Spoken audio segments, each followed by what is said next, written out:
Fala, meus queridos! Muito prazer, meu nome é Lucas Gabriel e estou dando início nesse vídeo ao minicurso de Introdução à Matemática Discreta que vai ser postado no canal do PET Computação da UFPB. É um prazer gigantesco falar com cada um de vocês, no sentido de que eu gosto muito de ensinar e ter essa oportunidade de gravar esse vídeo e postá-lo no canal do PET Computação é uma honra imensa. E eu espero, do fundo do meu coração, ajudar pelo menos um de vocês com qualquer um dos vídeos que serão postados nessa playlist. Beleza, pessoal? Vamos, portanto, agora à aula 0 do nosso curso. Chamei de aula 0 justamente por ser uma aula de apresentação, uma aula bem introdutória, bem de boa. Para iniciar, vou me apresentar melhor para vocês. Quem vos fala? Como eu já adiantei, meu nome é Lucas Gabriel, nome completo Lucas Gabriel Fontes da Silva, sou aluno do curso de Ciência da Computação da UFPB, atualmente estou no 5º período e, obviamente, para estar gravando esse vídeo, eu sou membro do PET Computação. Já fui também monitor da disciplina de Matemática Discreta nos períodos 2023.2 e 2024.1. Esse período da minha vida foi um período bem feliz, porque matemática discreta é uma disciplina que tem uma fama de ser uma disciplina carrasca dos estudantes, uma disciplina bem difícil. E eu, enquanto monitor, me esforçava constantemente para auxiliar os estudantes a passar por essa disciplina, a passar pelo vale da sombra da morte chamado matemática discreta, que não é tudo isso também, tá? Eu tô brincando aqui porque é um meme interno do Centro de Informática, mas essa disciplina é bem passável e eu espero mostrar isso daqui para vocês. Eu gosto muito de matemática discreta e eu espero também fazer com que vocês gostem dessa disciplina, pelo menos que minimamente após o término desse curso. Beleza, pessoal? Os estudantes, inclusive de 2023.2 e 2024.1, residem no meu coração. Eles me deram muitos feedbacks positivos sobre a minha monitoria, eu fiquei muito grato. Enfim, pessoal, vocês moram no meu coração. Valeu? E além disso aqui, eu sou presidente do Centro Acadêmico de Ciência da Computação, faço parte de um grupo de otimização da UFPB, que é o Grupo de Análise, Predição e Prescrição, o GAP. Enfim, eu faço algumas coisas na faculdade. Foi apenas aqui uma introdução para que vocês me conheçam um pouco melhor. Vamos agora, de fato, para o conteúdo dessa aula. Agora, o que seria de fato matemática discreta? Matemática discreta é uma parte da matemática que estuda objetos discretos. Uau, falei absolutamente nada.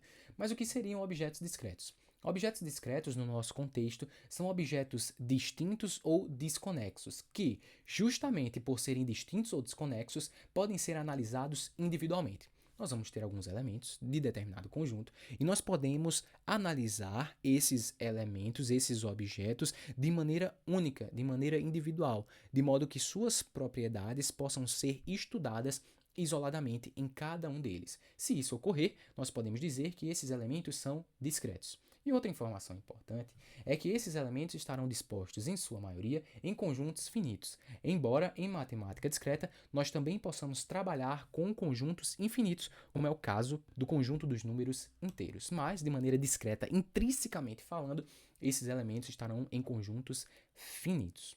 Aqui embaixo eu trouxe apenas uma ilustração do que seria algo discreto.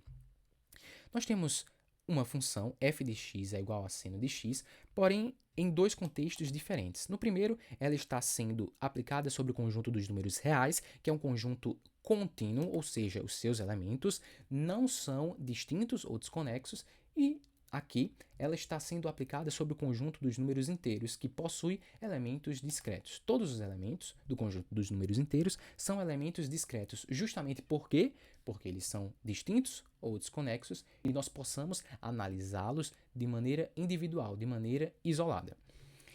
Visualmente falando, essa função é uma função contínua, não há uma distinção entre os seus elementos, entre suas imagens, enquanto que do outro lado, nós podemos ver que há uma distinção muito evidente sobre os seus resultados. Então, visualmente falando, isso aqui seria contínuo e isso aqui não seria contínuo, seria algo discreto, justamente porque há uma distinção, uma desconexão, nem sei se essa palavra existe, desconexão, deve existir, sobre os seus elementos. Nós podemos, portanto, não somente estudar discretamente o conjunto dos números inteiros sobre os seus elementos, mas também analisar a sua imagem quando aplicamos alguma função sobre os seus elementos. Beleza, pessoal?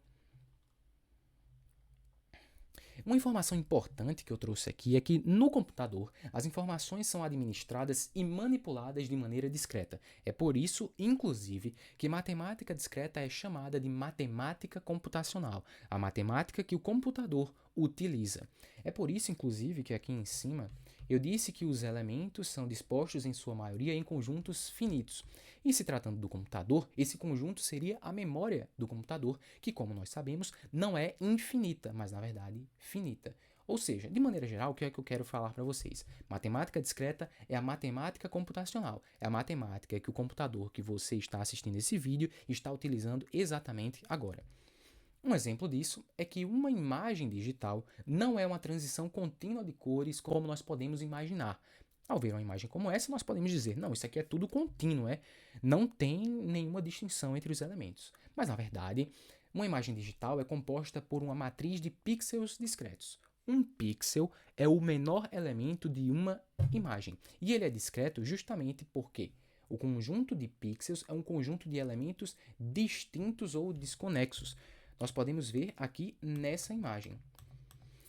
Nessa imagem aqui, da melhor série já feita na história da humanidade, Breaking Bad, nós podemos ver e analisar assim de maneira geral que isso aqui é uma transição contínua de cores. Mas na verdade não. Ao dar um zoom em qualquer parte dessa imagem, nós podemos ver evidentemente que ela é composta por elementos discretos, ou seja, elementos distintos ou desconexos. E no computador, ele não vai enxergar a imagem dessa maneira, mas na verdade vai enxergar dessa maneira aqui, uma matriz de números, onde cada elemento vai guardar informações, propriedades acerca de cada um dos elementos de uma imagem, que nesse caso são os pixels, ou seja, os elementos de uma imagem são os pixels, na verdade.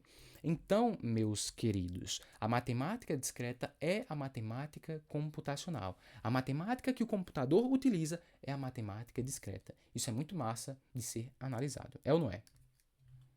Agora, por que estudar matemática discreta? Muitas pessoas têm um preconceito com relação à matemática discreta, mas, meu amigo, matemática discreta é muito importante. Como eu já falei, ela é a matemática computacional e nós estudamos computação, ou seja, traçando o paralelo, qual é a matemática mais importante para nós, enquanto estudantes de computação, estudarmos? Justamente matemática discreta, a matemática do computador, que é responsável por dar base para muitas disciplinas de computação de maneira geral, como estrutura de dados, linguagens formais, compiladores, segurança computacional, enfim, exemplos não faltam. Com conhecimento em matemática discreta, o estudo dos conteúdos dessas disciplinas vai se tornar muito mais acessível. E matemática discreta vai se destacar como a base da lógica computacional, que vai ser aplicada basicamente em tudo. Circuitos digitais, sim, porque os circuitos digitais são formados pela álgebra booleana encontrada em CPUs e outros hardwares. Em estruturas de dados e algoritmos, em algoritmos eficientes que são formados a partir de teoria dos conjuntos, relações, indução matemática, que são conteúdos estudados em matemática discreta. Teoria dos grafos, que é utilizada em aplicações como Facebook, Instagram e LinkedIn para formar redes de relacionamentos que conectam os usuários. Criptografia, que é uma parte muito massa de segurança computacional. Porque a segurança na internet vai se fundamentar na aritmética modular e na teoria dos números, que são parte da matemática discreta, são conteúdos estudados em matemática discreta. E vai se fundamentar de maneira geral nos números primos, que nós vamos sim estudar aqui nesse mini curso. Por fim, eu gostaria de explicitar que a maturidade matemática e, portanto, a lógica é potencializada com o estudo de matemática discreta, uma vez que sua capacidade de entender, formular raciocínios e resolver problemas são habilidades constantemente trabalhadas. Tire esse seu preconceito de matemática discreta do seu coração, meu amigo. Por quê? Ao estudar matemática discreta, assim como toda matemática, mas falando de computação mais especificamente, estudar matemática discreta vai trabalhar direta ou indiretamente a sua capacidade de raciocínio, que é a capacidade mais importante para todos nós programadores no fim das contas. Então, a sua capacidade indiretamente, a sua capacidade de resolver problemas vai ser muitíssimo potencializada com o estudo de matemática discreta.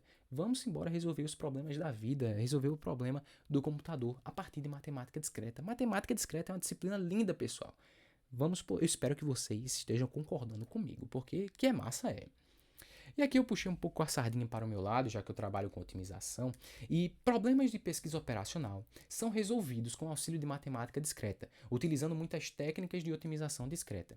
E para exemplificar, eu trouxe o problema do caixeiro viajante, que basicamente é o seguinte: nós vamos ter um conjunto de cidades e precisamos encontrar o trajeto que passa por todas as cidades, de modo que a distância total percorrida seja a menor possível. Eu espero que tenha dado para entender. Nós vamos ter um conjunto de cidades e nós precisamos encontrar um caminho que passe por todas elas e retorne ao ponto de início, de modo que toda a distância percorrida seja a menor possível. E olha que interessante isso daqui. Seja n o número de cidades, há n-1 fatorial dividido por 2 soluções distintas, ou seja, n-1 fatorial dividido por 2 trajetos diferentes, soluções diferentes para esse problema. Se a quantidade de cidades for maior ou igual a 60, a quantidade de soluções possíveis ultrapassa a quantidade estimada de átomos do universo. Vocês têm noção disso? Com 60 cidades, o número de soluções para esse problema aqui ultrapassa a quantidade estimada de átomos do universo. Você pega qualquer pedaço de qualquer coisa, vai ter bilhões, trilhões, não sei nem dizer, átomos. Imagina a quantidade de átomos do universo. E apenas com 60 cidades, a quantidade de soluções ultrapassa a quantidade de átomos do universo. Eu acho isso aqui muito massa. Da primeira vez que me disseram isso aqui, eu fiquei abismado. E eu fico até hoje, porque é muito interessante. Enfim, se nós fôssemos trabalhar de maneira bruta e passar solução a solução para tentar chegar na melhor solução possível, isso aqui seria impossível. O computador ia ficar rodando basicamente de maneira infinita e nunca chegaria a um resultado. Mas com otimização discreta, com técnicas de otimização, nós podemos chegar comprovadamente a soluções ótimas por meio dessas técnicas. Aqui eu trouxe um exemplo de um tour ótimo, ou seja, de um trajeto ótimo para 15.112 cidades da Alemanha. Nós temos 15.000 cidades da Alemanha aqui e temos esse trajeto que é comprovadamente, de maneira matemática, o menor, que é na verdade o trajeto com menor distância total percorrida. Com 60 cidades, a gente já ultrapassava a quantidade de átomos do universo. Imagina com 15.000 cidades. Se nós fôssemos passar solução a solução, seria impossível chegar na melhor solução, que seria aquela que possui a menor distância total percorrida. Mas, com técnicas de otimização discreta, nós chegamos a um tour ótimo, por exemplo, aqui, nesse caso, com 15.000 cidades da Alemanha. Eu espero que vocês estejam achando isso daqui minimamente interessante, porque, rapaz, isso aqui é muito massa. E para finalizar a nossa aula, vou apenas passar por todos os conteúdos que serão trabalhados no nosso curso. Lógica proposicional, contagem combinatória, técnicas de demonstração, que eu acho muito massa, assim como provas algébricas, teoria dos conjuntos, teoria dos números, relações e funções e indução matemática. Todos esses conteúdos serão cobertos no nosso minicurso de Introdução à Matemática Discreta. E aqui eu finalizo essa primeira aula. Espero que vocês tenham gostado. Qualquer coisa vocês comentem aí para que eu possa melhorar. Ninguém é perfeito e eu possa aprender com os meus erros para não voltar a repeti-los. Beleza, pessoal? Se Deus quiser, nos vemos na próxima aula. Valeu!